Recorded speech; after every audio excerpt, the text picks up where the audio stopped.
कभी कभी ऐसा लगता है ना जैसे सब कुछ खत्म हो गया है। तुम सांस तो ले रहे हो लेकिन अंदर से सब कुछ एकदम खाली और सुन्न हो चुका है। एक अजीब सा धुंधलापन, जैसे आंखों के सामने कोई पर्दा गिर गया हो और अब कुछ भी दिखाई नहीं दे रहा है। समझ नहीं आता सुबह उठकर करना क्या है और क्यों करना है।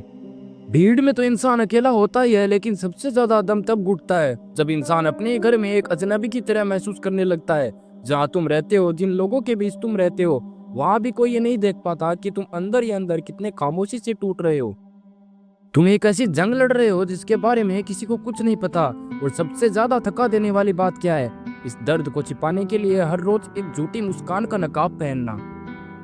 एक दिन तुम हिम्मत जुटाते हो, तुम सोचते हो कि चलो अपने उन खास दोस्तों को बताता हूँ। तुम उनके पास जाते हो और भारी मन से कहते हो, यार मुझे बहुत टेंशन हो रहा है, मुझे डिप्रेशन सा फील हो रहा है, कुछ समझ नहीं आ रहा मैं क्या करूँ। और पता है जवाब क्या मिलता है? एक हंसी, एक मजाक। वो कहेंगे, अरे यार तू तू ज्यादा सोच रहा है, या चल वे डिप्रेशन विप्रेशन कुछ नहीं होता, सुबह जल्दी उठाकर। वो तुम्हारी उस दर्द को जो तुम्हें अंदर से खा रहा है उसे सिर्फ एक ड्रामा और ओवर थिंकिंग का नाम देंगे। क्योंकि इस दुनिया का एक बहुत ही खौफनाक और कड़वा नियम है, यहाँ तुम्हारे डिप्रेशन को तब तक कोई सीरियस नहीं लेता, तुम्हारे आंसुओं की तब तक कोई कीमत नहीं होती जब तक तुम सच में पूरी तरह से टूट कर बिखर नहीं जाते। जब तक तुम खत्म नहीं हो जाते तब तक दुनिया को तुमसे कोई मतलब नहीं है। तो अब तुम्हारे पास दो ही रास्ते हैं, या तो इसी तरह घुटते रहो और उम्मीद करो कि तुम्हें कोई बचाने आएगा, या फिर इस सच को स्वीकार कर लो, नोबॉडी केयर्स। यह एक कड़वा सच है, लेकिन यही तुम्हारी सबसे बड़ी आजादी भी है। जब किसी को तुम्हारी परवाह नहीं है तो तुम्हें भी किसी का सफाई देने की जरूरत नहीं है। अपने इन आंसुओं को पोंछ लो, अपने इमोशंस को जमा दो। एक मास्टरमाइंड अपने दर्द को दुनिया के सामने नहीं रखता, वो उस दर्द को अपना ईंधन बनाता है। आज से लोगों से उम्मीद लगाना बंद, अपने दर्द का तमाशा बनाना बंद। खामोश हो जाओ, उन्हें लगने दो कि तुम हार गए हो, और फिर उस अंधेरे में खुद को इतना मजबूत बनाओ कि जब तुम बाहर जाओ तो दुनिया ये तुम्हारी खामोशी से कांप उठे।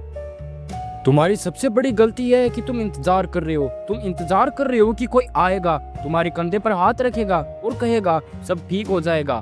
जाग जाओ, यह कोई फिल्म नहीं है, यह असली दुनिया है। यहाँ लोग तुम्हारी कमजोरी को सूंघ लेते हैं। अगर तुम उनके सामने रोओगे तो वो तुम्हें सहानुभूति नहीं देंगे, वो तुम्हें कमजोर समझेंगे, वो तुम्हारा इस्तेमाल करेंगे और आगे बढ़ जाएंगे। यह सुनने में कड़वा लगता है, लेकिन यह दुनिया का सबसे आजाद करने वाला सच है। अगर किसी को परवाह नहीं है तो इसका मतलब है कि अब तुम्हें किसी को कुछ करने की जरूरत नहीं है, अब तुम्हें किसी के सामने नाटक करने की जरूरत नहीं है। आज से बाहर की दुनिया से उम्मीद लगाना बंद, अपने दर्द का तमाशा बनाना बंद। लेकिन मुझे पता है कि तुम्हारे अंदर बहुत कुछ दबा हुआ है, जो अंदर ही अंदर तुम्हारा दम घोट रहा है। अगर तुम आज सच में अकेला फील कर रहे हो, अगर तुम्हारे अंदर ऐसी बातें हैं जो तुम अपने दोस्तों या घर वालों को नहीं बता सकते, तो आज अपने उस सबसे डार्क, सबसे हैवी दर्द को अपने तक मत रखो। जो भी तुम फील कर रहे हो वो सब कुछ नीचे कमेंट्स में उतार दो। मैं वादा करता हूँ तुम्हारा हर एक शब्द में पढ़ूंगा, और मैं खुद तुम्हें वहां आकर जवाब दूंगा। क्योंकि बाहर की फेक दुनिया के लिए तुम अकेले हो सकते हो, लेकिन इस डार्क साइड पर तुम अकेले नहीं हो। Welcome to the dark side. याद रखना, अपने आप को पूरी तरह से बदलने के लिए इस चैनल को ज्वाइन जरूर कर लेना।